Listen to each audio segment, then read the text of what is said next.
Hello everyone, welcome to my YouTube channel Student of Economics. Today I am discuss with you all the Patinkin real balance effect. आज हम पैटिनकिन के real balance effect के बारे में पढ़ने जा रहे हैं। डॉन पैटिनकिन ने अपनी book money interest and price में रियल बैलेंस इफेक्ट थ्योरी की बात कही है। पैटिनकिन ने क्रिटिसाइज किया है कैम्ब्रिज इकोनॉमिक्स को। कैम्ब्रिज ने दो अजम्पशन दिया था। उनकी पहली अजम्पशन थी the homogeneity postulate and the second थी डिकोमेटाइजेशन। डॉन पैटिनकिन ने रिकनसाइल भी किया है, सावधान किया है टू मार्केट्स को। उन्होंने कहा है कि टू मार्केट्स के हेल्प से हम रियल बैलेंस को सही कर सकते हैं।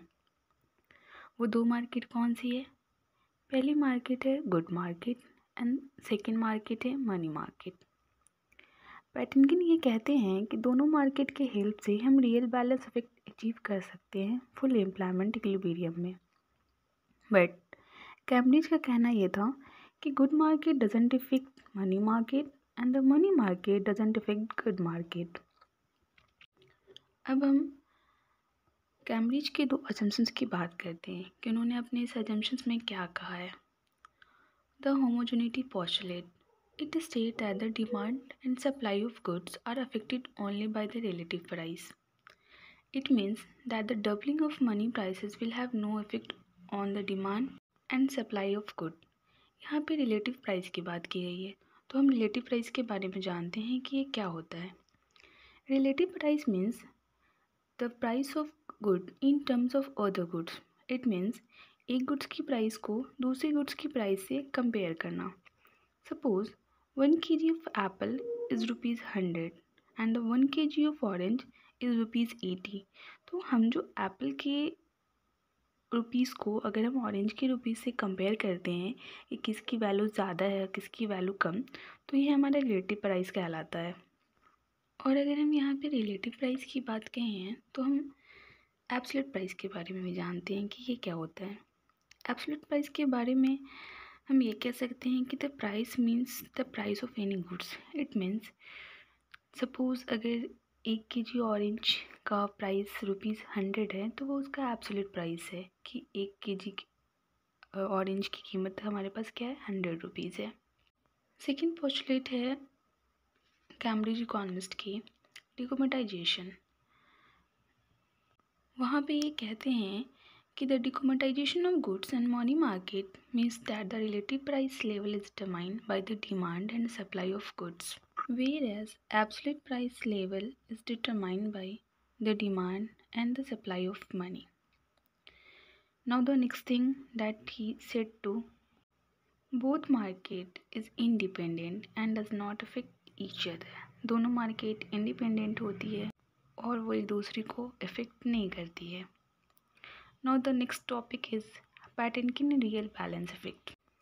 Here the Patinkin says Patinkin integrates the money market and the goods market of the economy, which depend not only on relative price but also on real balances.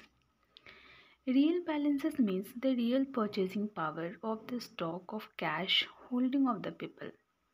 When the price level is changed, it affects the purchasing power of people cash holding which affect the demand and supply of goods. This is called the real balance effect. Patinkin integrate करते हैं कि दोनों market को।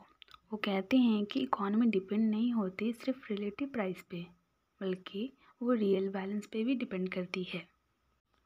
पैटिनकिन denies the existence of homogeneity postulates and the dichotomization assumption through the real balance effect. उनके कुछ assumptions ये हैं: an initial equilibrium exists in the economy.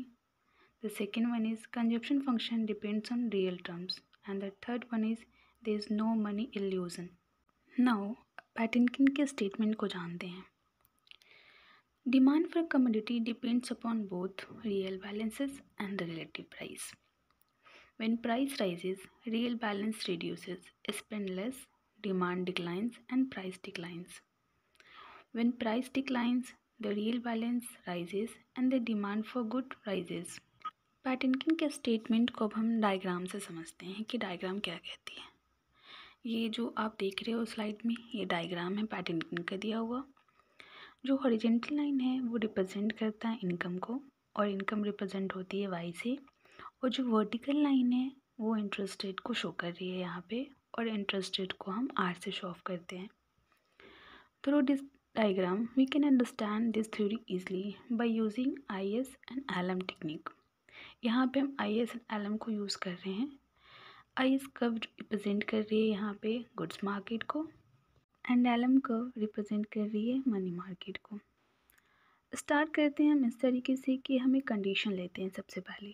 The condition is that economy is in equilibrium at OY1 where the IS and LM curve intersect at A, where the interest rate is OR1 and the income is OY1.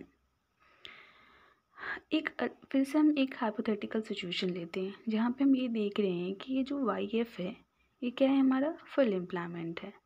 तो अगर यहाँ पे अगर हमारा full employment है then तो क्या होगा, YF minus Y1 is unemployment. अगर हम YF को माइनस कर दें Y1 से तो जो हमारा पोर्शन है वो क्या हो जाएगा, हमारा अनएम्प्लॉयमेंट कहलाएगा। इस तरीके से जैसे कि पॉइंट E हमारा क्या था, actual employment, and point C क्या हो गया, हमारा फुल एम्प्लॉयमेंट।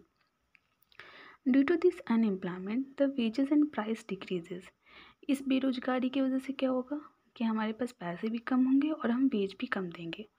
एंड जब अनएम्प्लॉयमेंट ज़्यादा होगी तो डिमांड से ज़्यादा सप्लाई ऑफ लेबर होने लगेगी। इट मीन्स कि मार्केट में लेबर तो ज़्यादा है, हमें चाहिए 4 लेबर, तो वहाँ पे हमें क्या मिलने लगेंगे, 6 लेबर मिलने लगेंगे। तो इस वजह से लेबर फोर्स लो प्राइस पे काम करने लगेगी। इट मीन्स कि अगर उसे कम वेजेस भी मिलेंगे तो भी वो काम करना चाहेगी। और जैसे ही वेज रेट डिक्लाइन करेगी तो कॉस्ट ऑफ प्रोडक्शन डिक्लाइन करेगी। अगर हम किसी को पैसे देंगे ही नहीं तो फिर वो कॉस्ट ऑफ प्रोडक्शन कहाँ से करेगा, उसके पास तो खुद पैसे नहीं रहेंगे। So the demand is also less. तो क्या होगा, अगर मार्केट में सामान ही नहीं रहेगी तो फिर उस चीज़ की डिमांड ही नहीं रहेगी। Due to unemployment the real value of money increases. इस बेरोजगारी की वजह से क्या होगी, जो रियल वैल्यू है मनी की वो तो इंक्रीज़ करेगी। क्यों, क्योंकि मार्केट में तो और भी लोग हैं ना जिनके पास पैसे हैं। That's why the LM curve shift to LM1। तो इस वजह से कर्व क्या होगा, LM से LM1 की तरफ शिफ्ट हो जाएगा। It intersect the IS curve at point B, where the income level is OY2 and the interest rate is OR2. The real value of money increase because सब लोग labour नहीं है, तो जो परचेजिंग पावर है वो तो इंक्रीज करेगी। The employment increase Y1 to Y2 and the rate of interest rate reduce R1 to R0.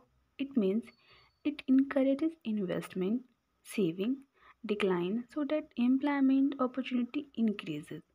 But YF minus Y2, there is unemployment so that wage rate and price decline. The demand is also increased. So the aggregate demand increases. The IS curve shifts to IS1 so that it overlaps the LM1 curve at point C at the full employment level of OYF। Diagram को मैंने अच्छे से explain कर दिया है इस theory में। यहाँ पे आप देख पाओगे कि किस तरीके से मैंने डायग्राम को एक्सप्लेन किया है। नाउ हम कंक्लूजन की बात करते हैं।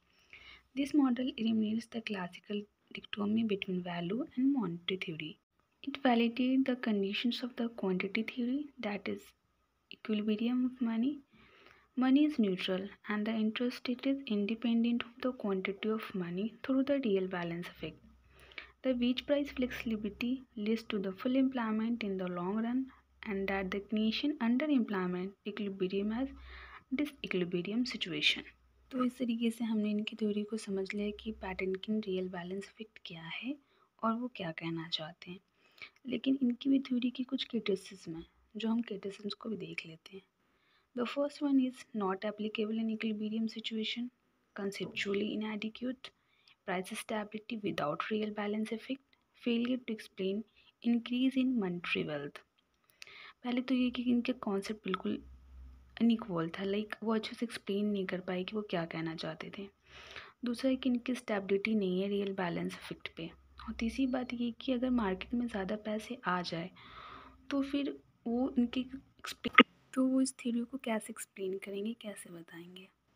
So that's all. Thank you. अगर आपको मेरी वीडियो अच्छी लगी हो तो मेरे चैनल को सब्सक्राइब करें, लाइक करें